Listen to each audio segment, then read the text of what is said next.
Así que, hermano, hoy vamos a tener un mensaje relacionado con la Navidad. Justamente, si usted tiene su Biblia, por favor, acompáñeme a Lucas capítulo 1, versículo 26.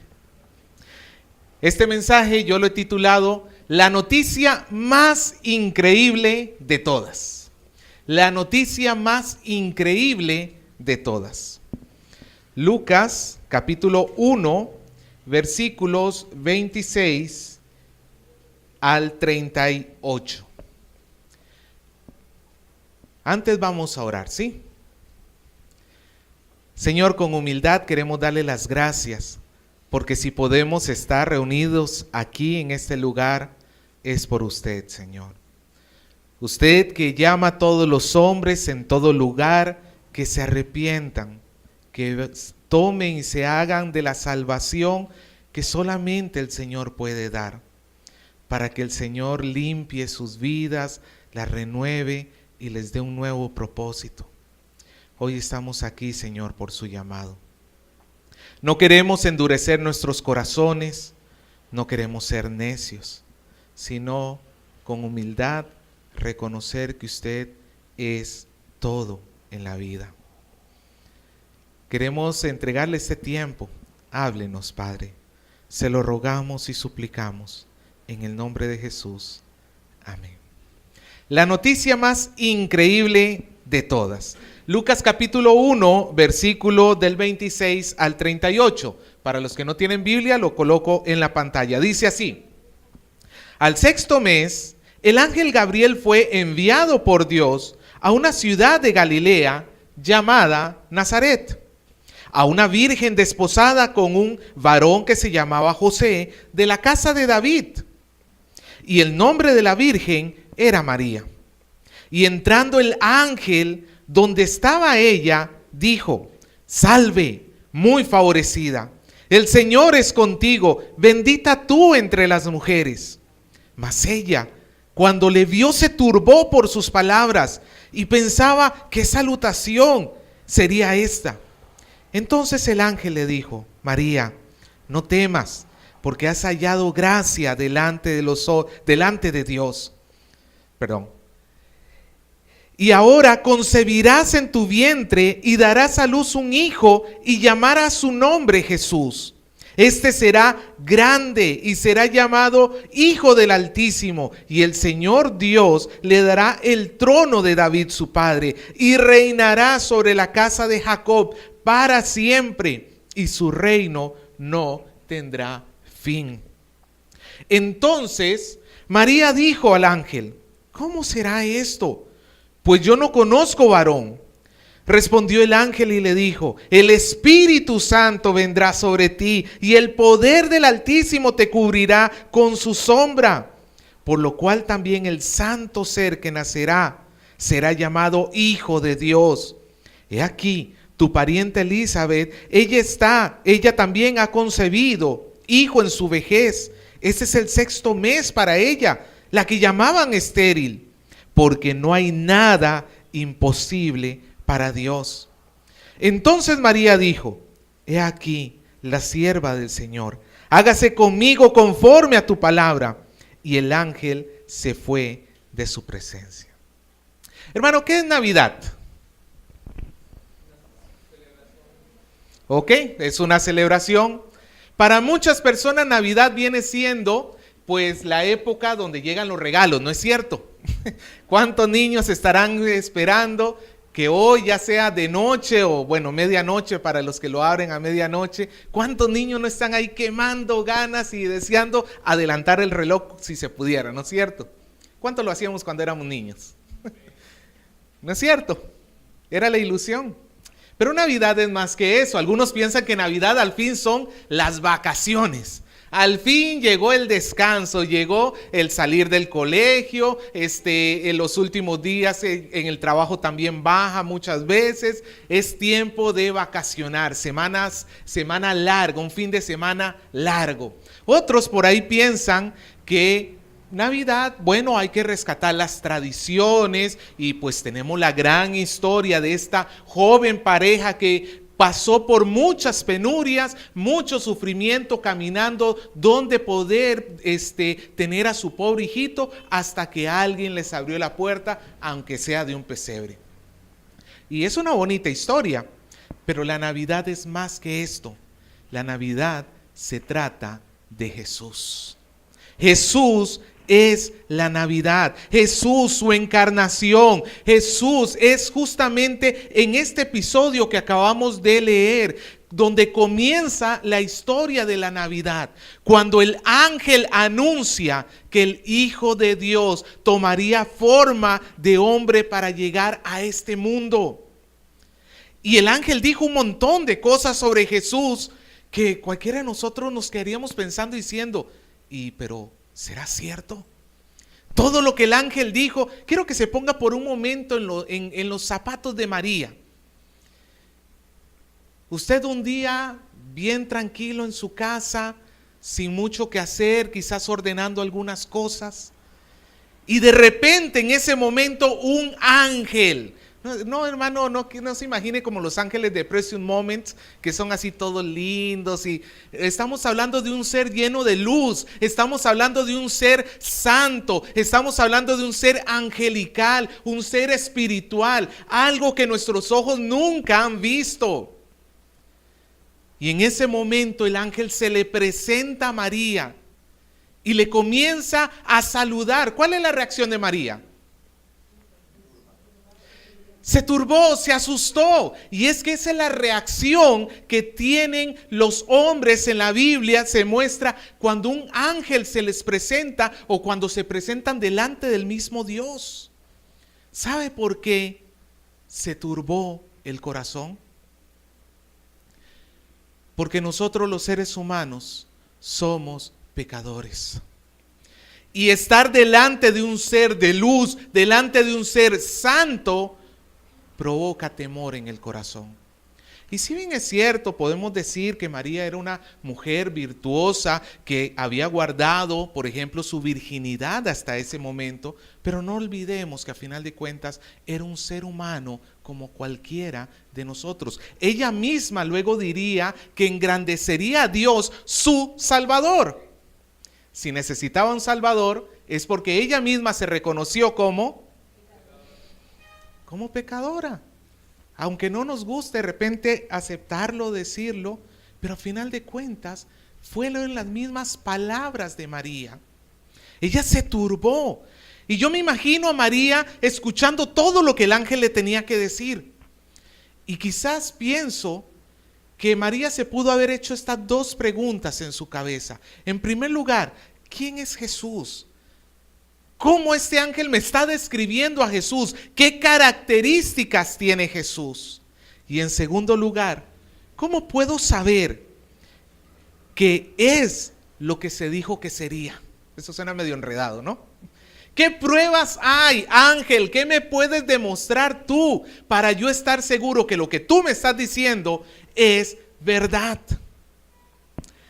Así que hoy vamos a responder estas dos preguntas, hermano, con este pasaje. Comencemos hablando de la identidad del Hijo de Dios. En los versículos 30 al 33 encontramos la descripción que hace el ángel sobre Jesucristo. Y en el versículo 31 le comienza diciendo: y ahora concebirás en tu vientre y darás a luz un hijo. Primero que todo, ¿quién es Jesús? Un hombre nacido de una mujer, ¿cierto? Y esto usted dirá, pero ¿y qué tiene que ver? Bueno,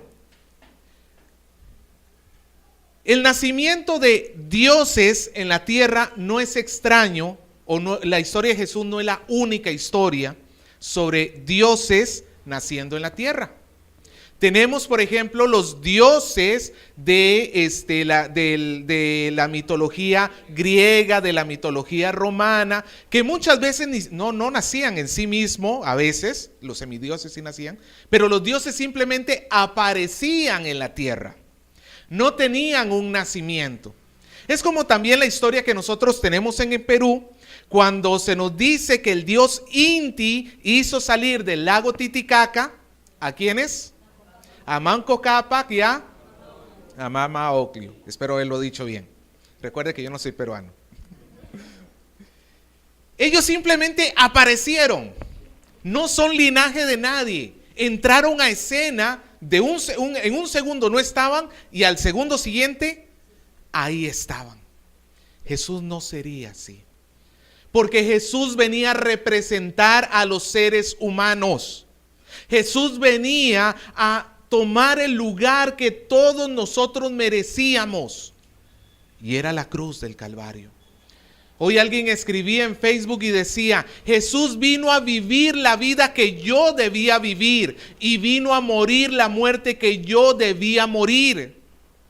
Él tenía que hacerse hombre porque nos estaba representando tanto a ti como a mí. Recordemos que en Isaías 42 estaba la promesa de Dios que Él iba a enviar a su siervo, en el cual estaba su espíritu, en el cual Él tenía su contentamiento, el cual iba a traer la justicia a las naciones. Tenía que ser un hombre. Y para que fuese un hombre, Dios necesitaba el vientre de una mujer, de esta jovencita llamada María. Y lo otro que le dice el ángel, aparte de que iba a concebir un hijo, es que ¿cuál iba a ser el nombre? Jesús. Su nombre sería Jesús. Y ahora, este versículo guarda gran parecido con Isaías 7:14. Escuche lo que dice Isaías. Por tanto, el Señor mismo os dará señal. He aquí, la Virgen concebirá y dará a luz un hijo y llamará su nombre Emanuel. Alguno dirá, pues el ángel se equivocó entonces. Porque no era Emanuel su nombre en el Antiguo Testamento, ¿por qué en el Nuevo Testamento se le llama Jesús? Es porque quiero que me entienda algo, hermanos. Los nombres en la Biblia no son como los nombres nuestros. Quizás usted sabe o quizás no sabe lo que significa su nombre. Por ejemplo, yo sé lo que significa el nombre Esperanza. Es fácil entenderlo. Pero no sé lo que significa el nombre Oscar, por ejemplo. Israel, bueno, sí sabemos. Raúl tampoco sé. Para nosotros ponemos nombres sin importarnos mucho el significado. Es más, muchos de repente se llaman como el artista favorito de papá o de mamá. O el nombre que estuvo de moda en aquel tiempo cuando diste a luz. O cuántos papás que están acá le pusieron un nombre así a su hijo, sin apreciar mucho lo que significaba. No digo que sea pecado, no digo que haya hecho mal, es que para nosotros la costumbre es diferente. ¿Me dejo entender? ¿Sí? Para nosotros la costumbre es diferente. Para los judíos el nombre era muy importante porque el nombre representaba a la misma persona. Isaac, por ejemplo, significaba risa, porque su madre se rió cuando escuchó que ella en la vejez iba a tener un hijo. Eso nos demuestra, hermanos, la importancia de los nombres. Ahora, cuando el Señor le dice al pueblo de Israel en Isaías, la Virgen concebirá y dará a luz un hijo, ¿sabe cuál es el contexto de ese pasaje? El juicio de Dios a su pueblo por la maldad de su pueblo.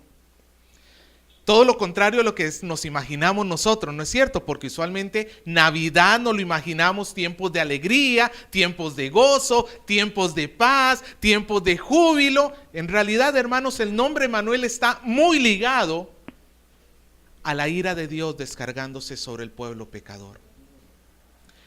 Resulta que había un rey en Israel y Dios le dice, pídeme señal, yo voy a causa de la desobediencia de ustedes, yo voy a enviar a un pueblo para que los castigue por su pecado. Y Dios le dice, pídeme una señal. Y el rey, haciéndose pasar como muy santo, le dice, no, Señor, ¿cómo te voy a pedir señal a ti? Eso es tentar al Señor mi Dios. Entonces el Señor le dice, entonces te daré una señal.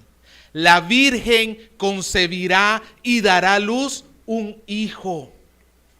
Y llamará su nombre Emanuel. Emanuel significa Dios con nosotros. Entonces, ese primer Emanuel tenía el contexto de Dios con nosotros, pero no como Dios caminando en medio de nosotros, como de paseo, yo camino con Jesús y Jesús a mi lado. No, en realidad era Dios con nosotros en el sentido de que ahora nosotros vamos a ver la presencia de Dios, cómo va a castigar el pecado sobre los hombres.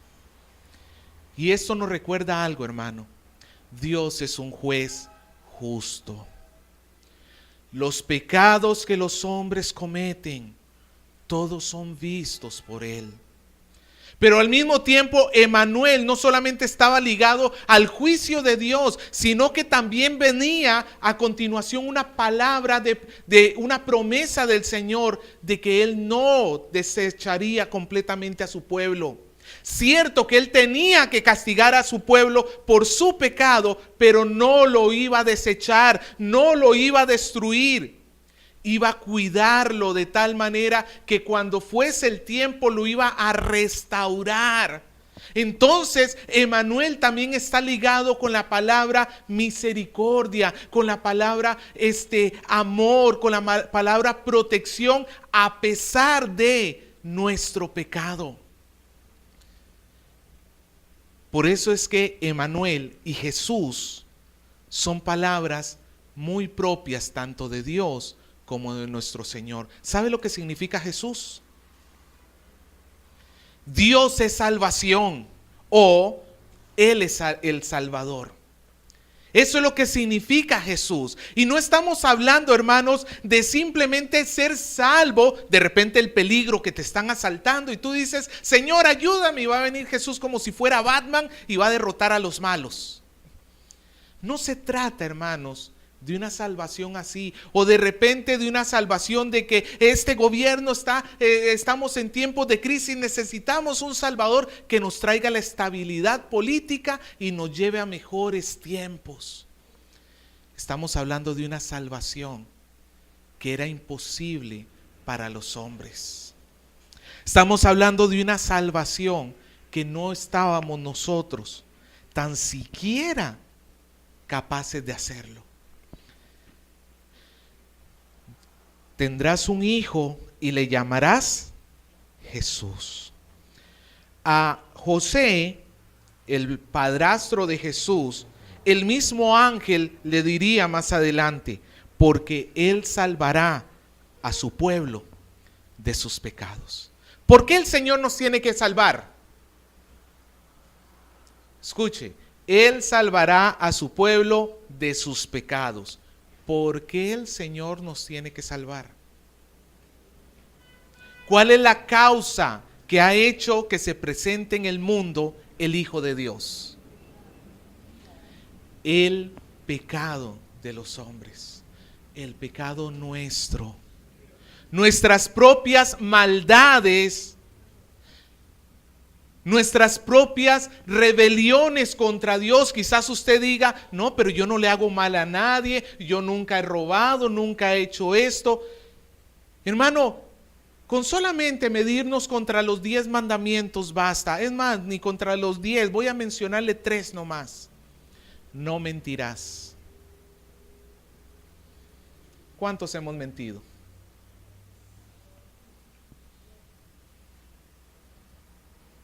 No codiciarás. No, yo nunca he codiciado. Nunca he querido lo que ha tenido otro. Ni siquiera la mujer de tu prójimo.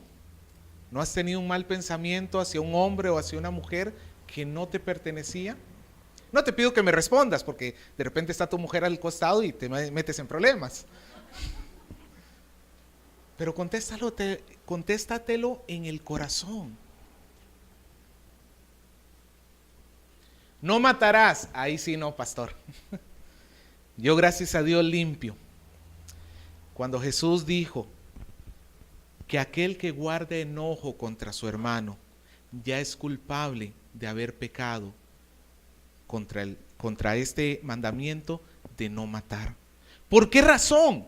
Porque de la misma manera que el hombre que codicia a una mujer ya pecó en su corazón al codiciarla, de la misma manera el hombre que guarda enojo, rencor, resentimiento, que no puede amar a su prójimo en verdad, ese hombre también ya ha violado el mandamiento de no matar. Es nuestro pecado el que hizo necesario que el Señor se presentara. Ahora, ¿pero quién más es este Señor Jesús? Si seguimos leyendo, en el versículo 32 se nos sigue dando la descripción. Nos dice que Él será grande.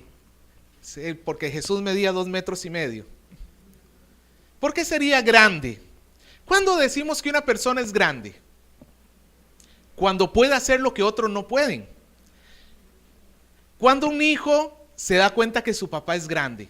Cuando no alcanza donde quiere alcanzar y viene el papá, pues levanta la mano y ya se lo baja y se lo da al niño. Y el niño está viendo así y dice, mi papá es grande.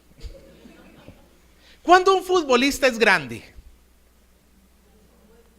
Cuando hace lo que los demás no pueden hacer. Cuando rompe récords que otros, la gran mayoría, no ha podido hacer. ¿Cuándo un estudiante es grande? ¿Cuándo es un gran estudiante? Cuando saca las calificaciones que todo el mundo sueña tener. Me dejo entender, ser grande significa hacer lo que otros no han podido hacer. Pues la grandeza de nuestro Señor no venía en cuanto a que Él sería un gran orador, aunque ciertamente ha sido el mejor de los oradores. Pero esa no es su grandeza final.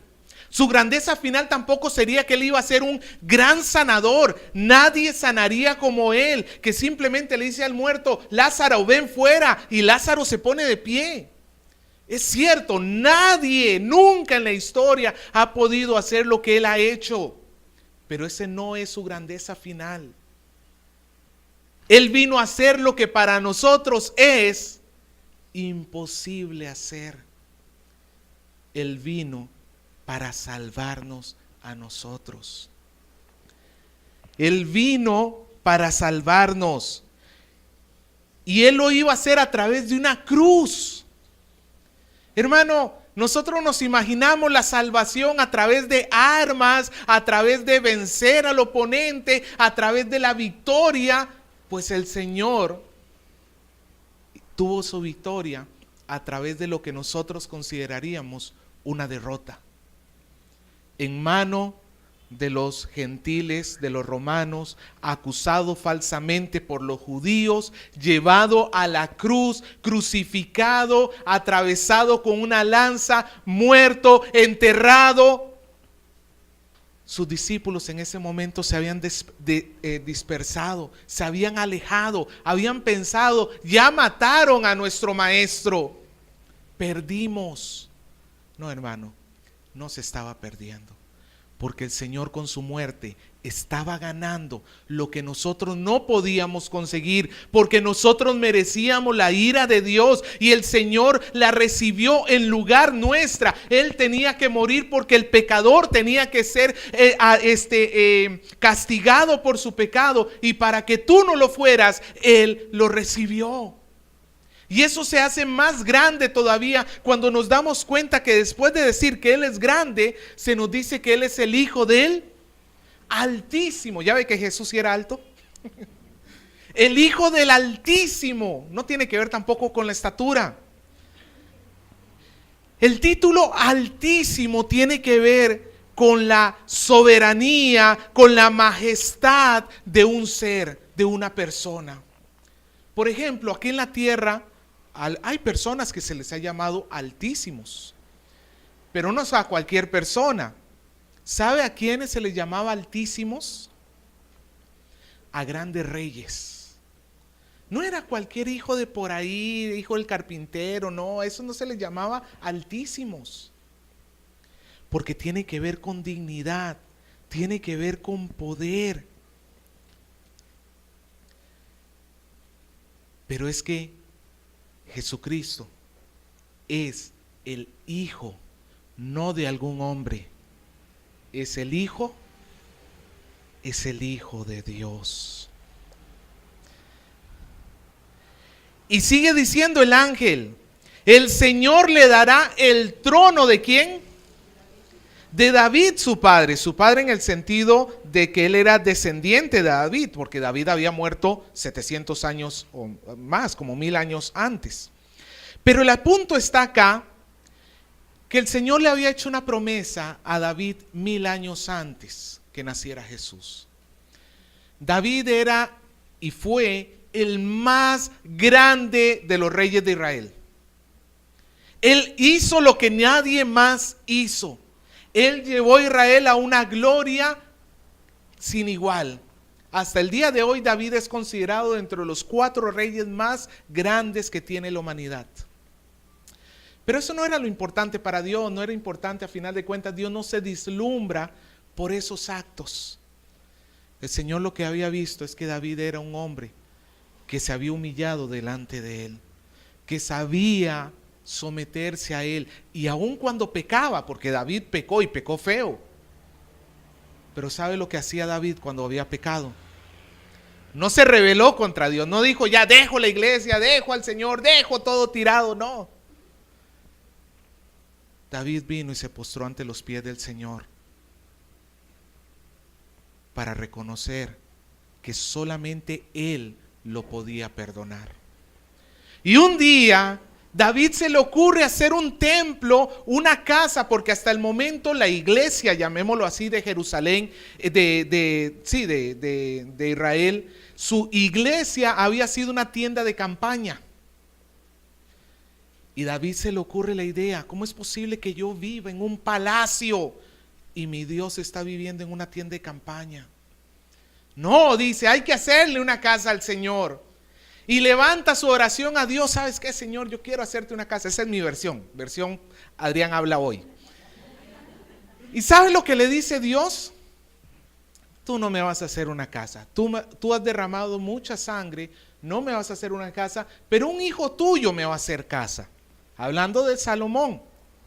Pero luego le entregó una promesa en 2 Samuel 7, cuando dijo: y cuando tus días sean cumplidos y durmieres con tus padres, yo levantaré después de ti a uno de tu linaje, el cual procederá de tus entrañas, y afirmaré su reino. Y él edificará casa a mi nombre, y yo afirmaré para siempre el trono de su reino. Había una promesa de Dios para la línea de David, que el Rey eterno vendría a través de un hijo de David. Pero ya habían pasado 1000 años y todavía no se había presentado este Rey eterno. Ahora pasa algo. Esta jovencita llamada María es descendiente de David. Y el mismo José, el que sería su padrastro, el futuro esposo de María, también era descendiente de David. Y cuando el Señor se dice que Él recibiría el trono de David su padre, inmediatamente en la cabeza de María, ella tuvo que haberse regresado a esa promesa que el Señor había hecho. Levantaré a un rey y le daré el reino por siempre. Él siempre gobernará. Y hermanos, ese es el trono de nuestro Señor Jesucristo. Quizás tú digas, pero en esta tierra no reina el Señor Jesús, reina la maldad, los políticos hacen lo que quieran, las pandillas hacen lo que quieran, todo el mundo hace lo que le da la gana. Eso no significa que el Señor esté reinando, no esté reinando. Eso significa que el Señor tiene paciencia y está otorgándole tiempo al hombre para que se arrepienta, para que se vuelva a Cristo y pida perdón por sus pecados. Porque llegará un día en que ese tiempo se acabará y tú y yo, indefectiblemente, tenemos que dar cuenta a Dios por lo que hemos hecho. ¿Tú sabes lo que es presentarte delante del trono de Dios? Tu cabeza va a poder estar de pie, va a poder estar alzada delante de su trono. ¿O vas a estar completamente humillado delante de Él? El reino de Dios está en este mundo. El reino de Dios no es una nación. Él dijo que su reino no era terrenal. El reino de Dios está en el corazón de aquellos que un día fueron rebeldes a Él, pero que ahora Él los ha hecho súbditos, los ha limpiado, los ha salvado, los ha traído a su reino.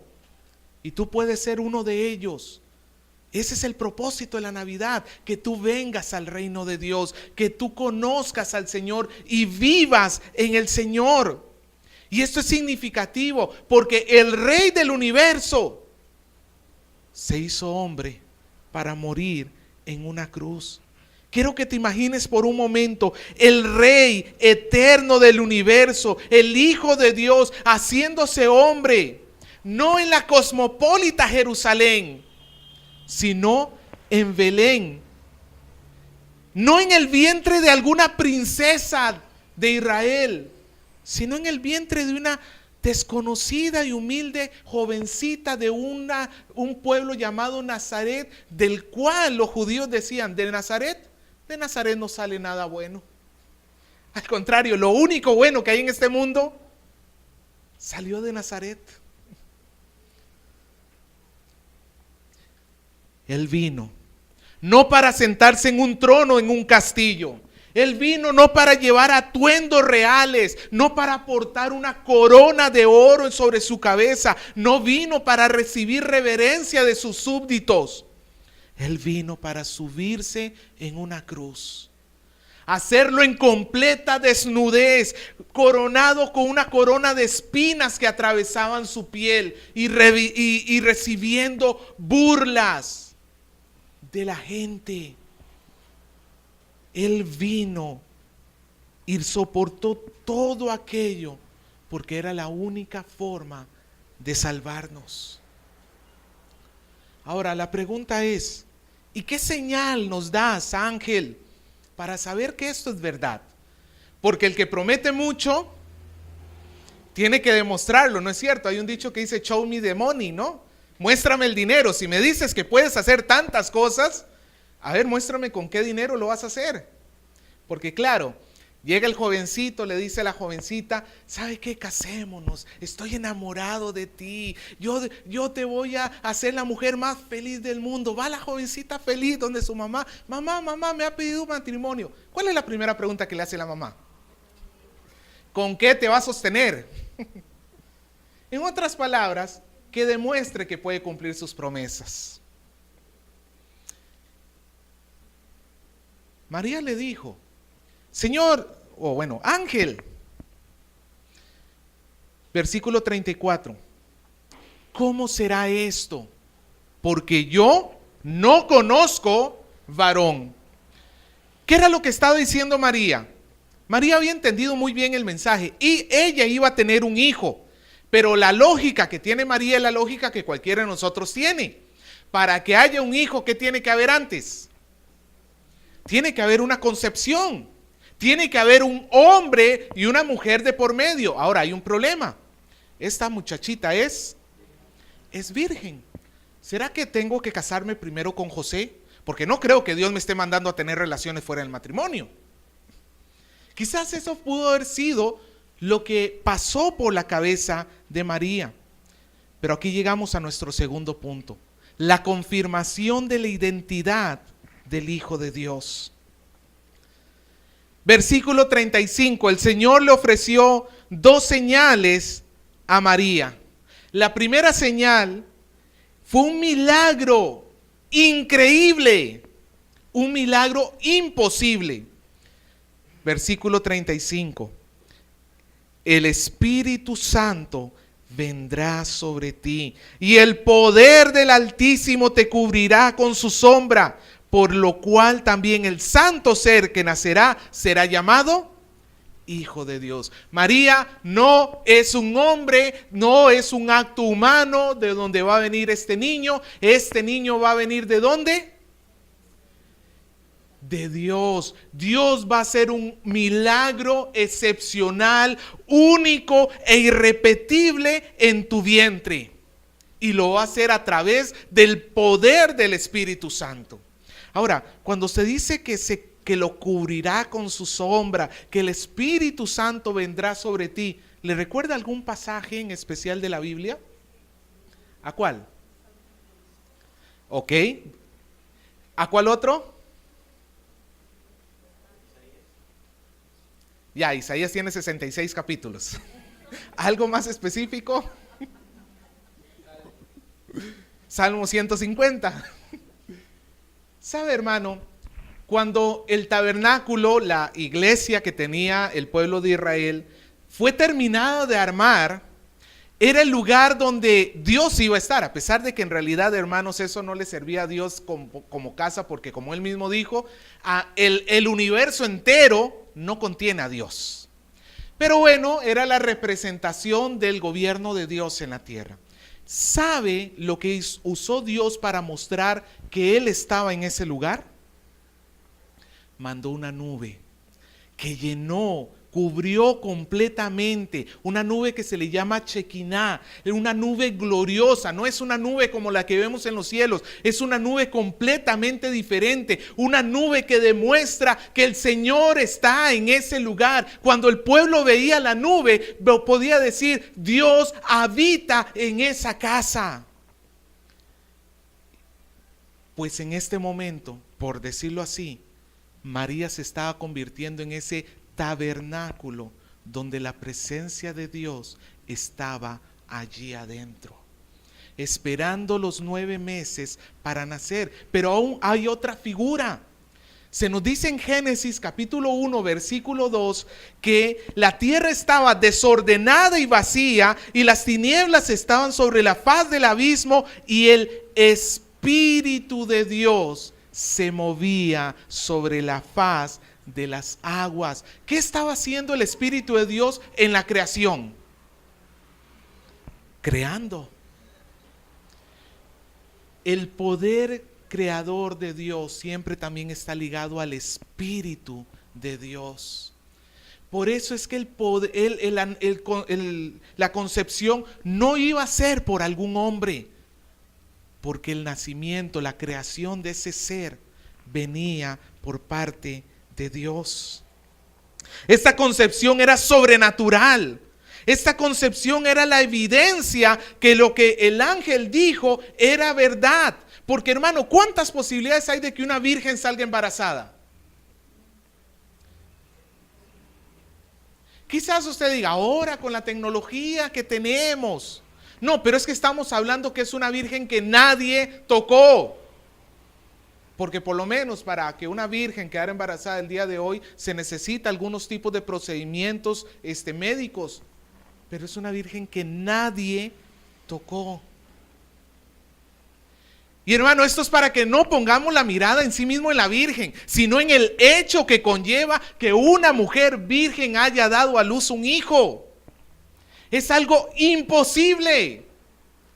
¿Y se cumplió? Claro que se cumplió. Claro que se cumplió. Eso servía, ese milagro servía para saber que todo lo que dijo el ángel sí era verdad. Pero había una segunda señal en el versículo 36. Dice, he aquí tu parienta Elizabeth también ha concebido un hijo en su vejez. ¿Quién era Elizabeth? Era parienta. ¿Qué más era Elizabeth? Estaba en su vejez, era de edad avanzada.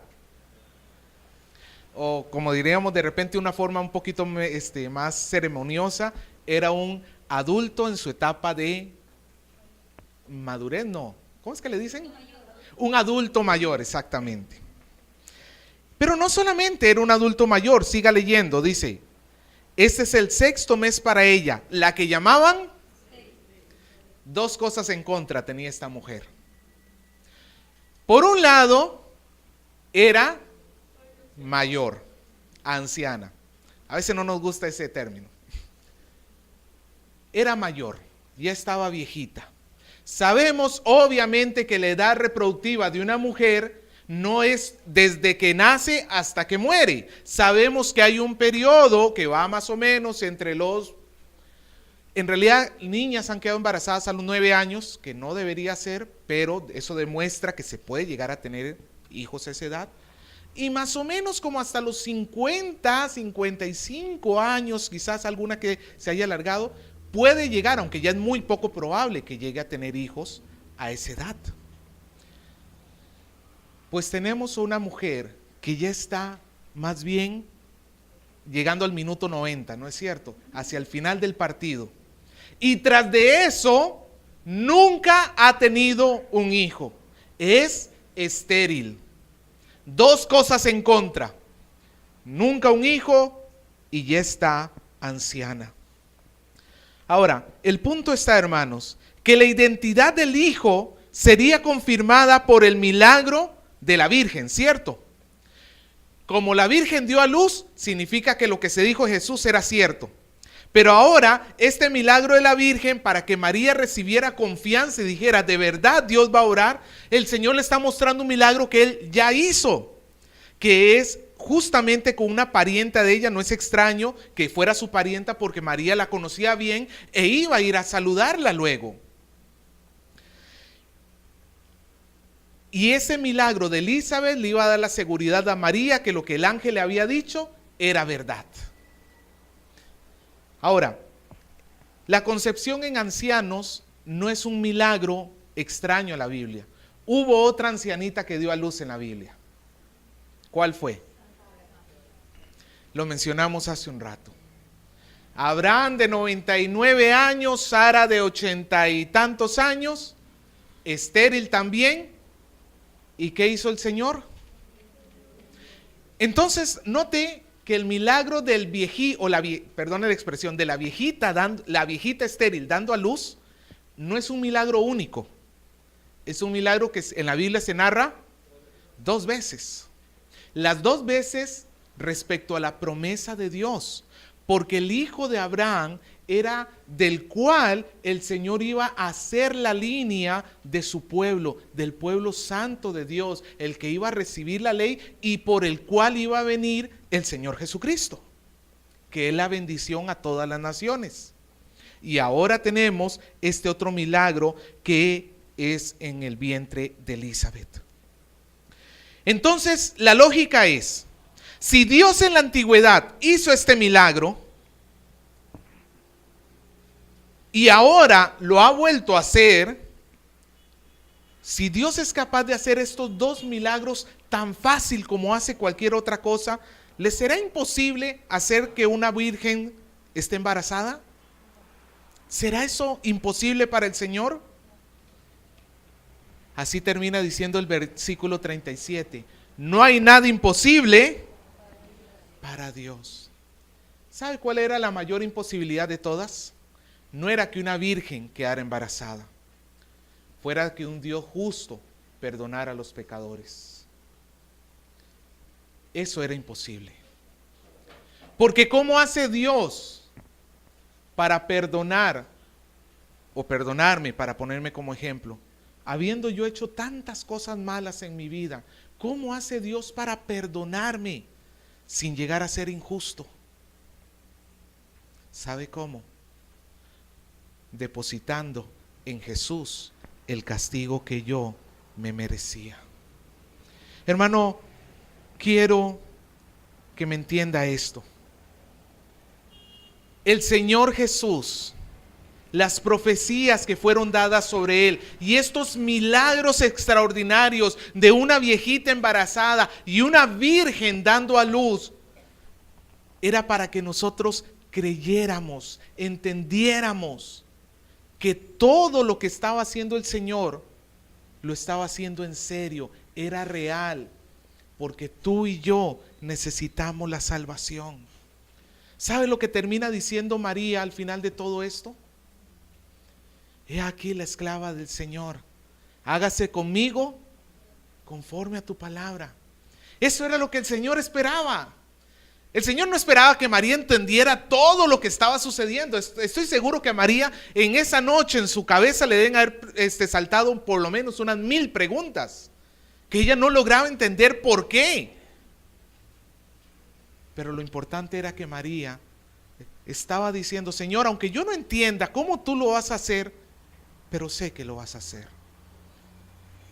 Y eso es lo que el Señor nos está llamando hoy, a depositar nuestra confianza en Jesús. Esta Navidad, hermano, deposita, y no solamente por esta Navidad, por siempre deposita tu confianza en Jesús. Porque Él es el único que puede hacer lo que es imposible para ti. Quizás tú decías, el imposible es que mi marido cambie. Imposible que mi hijo se sane, ya lo desahuciaron. Imposible, ¿sabe, hermano? Hay un imposible más grande. Y ese es el que el Señor vino a arreglar. Hoy nosotros podemos ver lo que Dios hizo para salvarnos de nuestros pecados. Podemos estar seguros que lo que Dios prometió, Él lo iba a hacer. Él prometió que iba a venir Jesús y aunque parecía imposible, nació el Hijo de la Virgen. ¿Sabe también lo que ha prometido el Señor? Que como Jesús ascendió a los cielos, un día regresará a esta tierra. Ya no por el nacimiento de una virgen, sino en medio de las nubes, en el cielo, en gran gloria, en gran majestad. Y cada uno de nosotros va a tener que pararse delante del Señor y tener que rendir cuentas por nuestras acciones. Y no importa lo que tú hayas hecho, no importa lo que tú hayas hecho bueno en la tierra, nada de eso reemplaza a las cosas malas que has hecho. Lo único que puedes hacer hoy es rendirte ante el Señor Jesús y pedirle que sea Él el que perdone tus pecados, el que perdone tu maldad, el que te dé una nueva vida y un nuevo corazón. Porque, hermano, nos vamos a presentar delante de Dios. Él es juez. La primera vez vino como Salvador. La segunda vez vendrá como juez. Y hoy es el día de salvación. Hoy es el día de misericordia. Hoy es el día en que nosotros vemos ese regalo inmerecido de Dios para que nosotros pongamos en Él nuestra confianza y recibamos la vida eterna. Por eso te voy a pedir que hoy tomes una decisión. ¿Qué vas a hacer en tu corazón? ¿Qué vas a hacer? ¿Vas a seguir alejándote del Señor, queriendo vivir conforme a tu voluntad? ¿O vas a entregar tu vida al Señor, doblar tu rodilla delante de Él para reconocerlo como Salvador?